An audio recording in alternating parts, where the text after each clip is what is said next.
Hello viewers, আসসালামু আলাইকুম। আজকে আমরা শ্যারনপুঁটি মাছ রান্না করব। এই জন্য প্রথমে পেঁয়াজ ভেজে নেব। পেঁয়াজগুলো বাদামি কালার হয়ে গেলে এর ভিতর পরিমাণ মতো তেল দেব।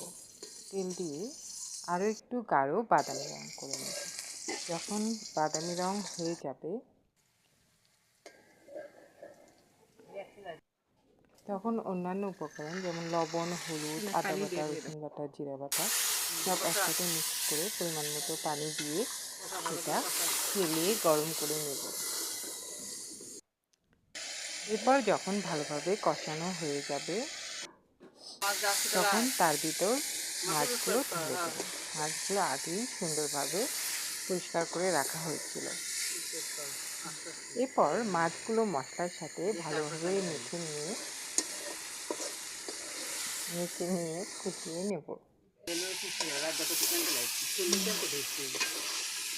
সুন্দরভাবে কষানো পর্যন্ত ওয়েট করব। চুলার আঁচ মিডিয়াম থেকে হাই দেওয়ার চেষ্টা করব এবং মাছ যেহেতু অল্পতেই সিদ্ধ হয়ে যায় সেহেতু ঢাকনা দিয়ে রাখবো, খুব তাড়াতাড়ি সিদ্ধ হয়ে যাবে। এবং পানি যখন ফুটন্ত হয়ে কমতে শুরু করবে তখনই আমরা নামিয়ে নেব। এভাবে কয়েকবার নাড়িয়ে দেব।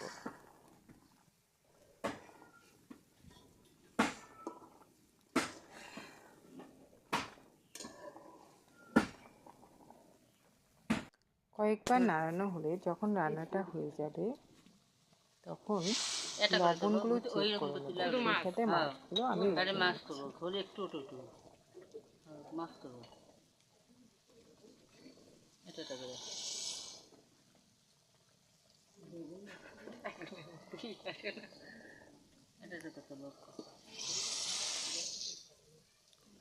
মাছগুলো উঠিয়ে নেওয়া হয়ে গেলে যে অবশিষ্ট মশলাটুকু থাকবে সেটা অবশ্য আমি অন্য কাজে ব্যবহার করেছি, সবজির কাজে, অথবা এই ঝোলটুকু দিয়ে আমরা মাছটুকু পরিবেশন করতে পারবো।